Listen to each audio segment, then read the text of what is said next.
ಲೋಕಸಭೆ ಚುನಾವಣೆಗೆ ಬಹುನಿರೀಕ್ಷಿತ ಕಾಂಗ್ರೆಸ್ನ ಎರಡನೇ ಪಟ್ಟಿ ರಿಲೀಸ್ ಆಗಿದೆ. ಎರಡನೇ ಪಟ್ಟಿಯಲ್ಲಿ 17 ಅಭ್ಯರ್ಥಿಗಳಿಗೆ ಟಿಕೆಟ್ ಘೋಷಣೆ ಮಾಡಲಾಗಿದೆ. ಕಗ್ಗಂಟಾಗಿದ್ದ ಕ್ಷೇತ್ರಗಳಿಗೆ ಅಳೆದು ತೂಗಿ ಕೊನೆಗೂ ಕಾಂಗ್ರೆಸ್ ಹೈಕಮಾಂಡ್ ನಾಯಕರು ಟಿಕೆಟ್ ಅನ್ನು ಘೋಷಣೆ ಮಾಡಿದ್ದಾರೆ.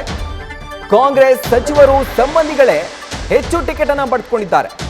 ಮೊದಲ ಪಟ್ಟಿಯಲ್ಲಿ 7 ಕ್ಷೇತ್ರಗಳಿಗೆ ಟಿಕೆಟ್ ಅನ್ನು ಘೋಷಣೆ ಮಾಡಲಾಗಿತ್ತು. ಎರಡನೇ ಪಟ್ಟಿಯಲ್ಲಿ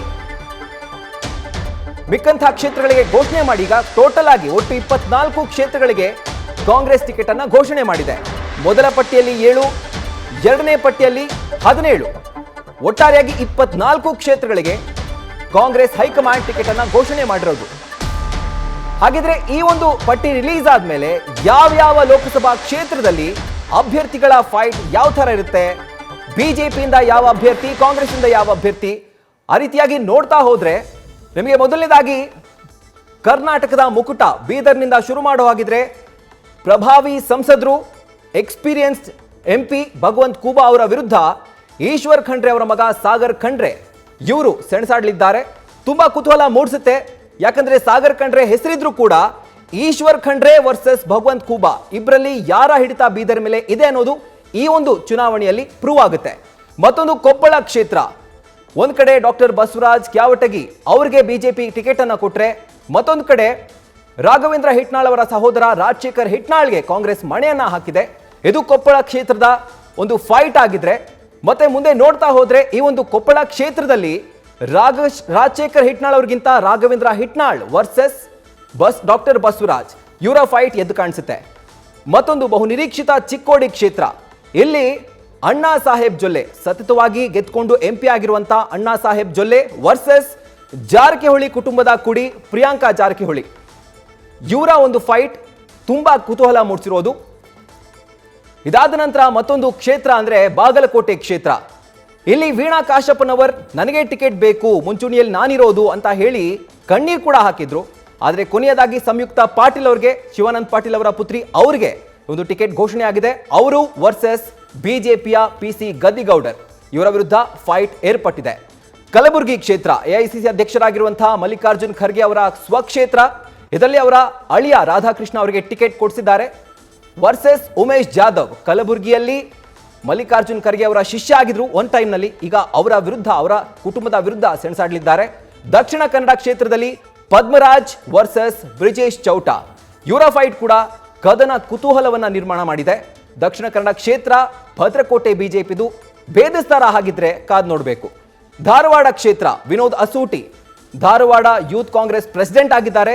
ಅವರು ವರ್ಸಸ್ ಹಿರಿಯರಾಗಿರುವಂತಹ Pralhad Joshi, senior versus junior fight, ಅದು ಕೂಡ ತುಂಬಾ ಕದನ ಕುತೂಹಲವಾಗಿರೋದು.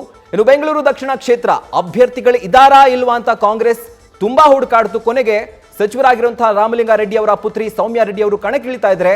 ಮತ್ತೊಂದು ಕಡೆ ತೇಜಸ್ವಿ ಸೂರ್ಯ ಅವರು ಆಸ್ ಎಕ್ಸ್ಪೆಕ್ಟೆಡ್ ಅವರು ಈ ಒಂದು ಕ್ಷೇತ್ರದಿಂದ ಕಣಕ್ಕಿಳಿತಿದ್ದಾರೆ. ಇದು ಬೆಂಗಳೂರು ದಕ್ಷಿಣ ಕ್ಷೇತ್ರಕ್ಕೆ ಬರೋ ಹಾಗಿದೆ. ಮತ್ತೊಂದು ಕಡೆ ಬೆಂಗಳೂರು ಉತ್ತರದಲ್ಲಿ MV ರಾಜೀವ್ ಗೌಡ ಅವರು ಕಾಂಗ್ರೆಸ್ನ ಹಿರಿಯ ನಾಯಕರು, ಅವರು ಹಾಗೂ ಈ ಕ್ಷೇತ್ರಕ್ಕೆ ಮತ್ತೊಮ್ಮೆ ವಲಸೆ ಬಂದಿರುವಂತಹ ಶೋಭಾ ಕರಂದ್ಲಾಜೆ, ಕೇಂದ್ರ ಸಚಿವೆ ಶೋಭಾ ಕರಂದ್ಲಾಜೆ ಅವರ ಫೈಟ್ ಇರುತ್ತೆ. ಇನ್ನು ಬೆಂಗಳೂರು ಸೆಂಟ್ರಲ್ ನಲ್ಲಿ ರೆಹಮಾನ್ ಖಾನ್ ಅವರ ಪುತ್ರ ಮನ್ಸೂರ್ ಅಲಿ ಖಾನ್ ಅವರಿಗೆ ಕಾಂಗ್ರೆಸ್ ಟಿಕೆಟ್ ಕೊಟ್ಟಿದ್ರೆ, ಮತ್ತೊಂದು ಕಡೆ PC ಮೋಹನ್ ಅವರು ಸೀನಿಯರ್ ಪಾರ್ಲಿಮೆಂಟೇರಿಯನ್ ಜೊತೆಗೆ ಅನುಭವಿ ರಾಜಕಾರಣಿ ಅವರ ಫೈಟ್ ಇರುತ್ತೆ. ಇನ್ನು ಬೆಂಗಳೂರು ಗ್ರಾಮಾಂತರ ಹೈ ವೋಲ್ಟೇಜ್ ಕ್ಷೇತ್ರದಲ್ಲಿ ದೇವೇಗೌಡರ ಫ್ಯಾಮಿಲಿ ವರ್ಸಸ್ DK ಫ್ಯಾಮಿಲಿ, ಇಲ್ಲಿ DK ಸುರೇಶ್ ಅವರು ಕಣಕ್ಕಿಳಿತಾ ಇದ್ರೆ ಕಾಂಗ್ರೆಸ್ನಿಂದ, ಮತ್ತೊಂದು ಕಡೆ ಡಾಕ್ಟರ್ CN ಮಂಜುನಾಥ್ ಅವರು ಕಣಕ್ಕಿಳಿತಿದ್ದಾರೆ.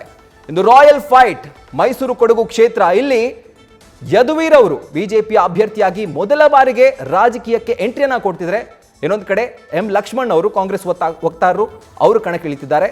ಹಾಸನ ಕೂಡ ಪ್ರಜ್ವಲ್ ರೇವಣ್ಣ ವರ್ಸಸ್ ಶ್ರೇಯಸ್ ಪಟೇಲ್ ಫೈಟ್, ಎರಡು ದೊಡ್ಡ ಕುಟುಂಬದ ಕುಡಿಗಳ ಫೈಟ್ ಇದು. ಒಂದು ಕಡೆ ಪುಟ್ಸ್ವಾಮಿ ಗೌಡ ಅವರ ಕುಡಿ ಶ್ರೇಯಸ್ ಪಟೇಲ್ ಕಣಕ್ಕಿಳಿತಾ ಇದ್ರೆ, ಮತ್ತೊಂದು ಕಡೆ ದೇವೇಗೌಡರ ಮೊಮ್ಮಗ ಪ್ರಜ್ವಲ್ ರೇವಣ್ಣ ಅವರು ಕಣಕ್ಕಿಳಿತಿದ್ದಾರೆ. ತುಮಕೂರು ಕ್ಷೇತ್ರದಲ್ಲಿ ಮುದ್ದಹನುಮೇಗೌಡ ವರ್ಸಸ್ V ಸೋಮಣ್ಣ ಅವರು ಅಳೆದು ತೂಗಿ ಕೊನೆಗೆ V ಸೋಮಣ್ಣ ಅವರಿಗೆ ಟಿಕೆಟ್ ಅನ್ನು ಘೋಷಣೆ ಮಾಡಿದೆ ಬಿಜೆಪಿ ಹೈಕಮಾಂಡ್. ವಿರೋಧ ಇದ್ರೂ ಕೂಡ ಈ ವಿರೋಧಿ ಅಲೆಯನ್ನ ಸೋಮಣ್ಣ ಅವರು ಭೇದಿಸ್ತಾರಾ ಕಾದ್ ನೋಡಬೇಕು. ಮತ್ತೊಂದು ಚಿಕ್ಕಮಗಳೂರು ಉಡುಪಿ ಕ್ಷೇತ್ರ, ಜಯಪ್ರಕಾಶ್ ಹೆಗಡೆ ಕಾಂಗ್ರೆಸ್ಗೆ ಸೇರ್ಪಡೆಯಾಗಿ ಟಿಕೆಟ್ ಅನ್ನು ಪಡ್ಕೊಂಡಿದ್ದಾರೆ. ಮತ್ತೊಂದು ಕಡೆ ಕೋಟಾ ಶ್ರೀನಿವಾಸ್ ಪೂಜಾರಿ ಅವರು ಬಿಜೆಪಿ ಕಡೆಯಿಂದ ಈಗ ಕಣಕ್ಕಿಳಿತಾ ಇರೋದು.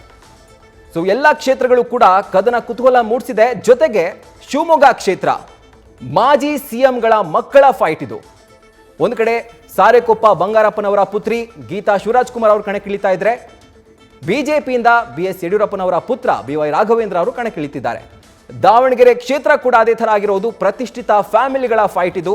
ಒಂದು ಕಡೆ ಶಾಮನೂರು ಫ್ಯಾಮಿಲಿಯಿಂದ ಪ್ರಭಾ ಮಲ್ಲಿಕಾರ್ಜುನ್ ಅವರು ಕಾಂಗ್ರೆಸ್ ಟಿಕೆಟ್ ಅಭ್ಯರ್ಥಿಯಾಗಿದ್ದಾರೆ. ಇನ್ನೊಂದು ಕಡೆ ಗಾಯತ್ರಿ ಸಿದ್ದೇಶ್ವರ್ ಅವರು ಸಿದ್ದೇಶ್ವರ್ ಫ್ಯಾಮಿಲಿ ಕಡೆಯಿಂದ ಬಿಜೆಪಿ ಟಿಕೆಟ್ ಅನ್ನು ಔಟ್ ಪಡ್ಕೊಂಡಿದ್ದಾರೆ.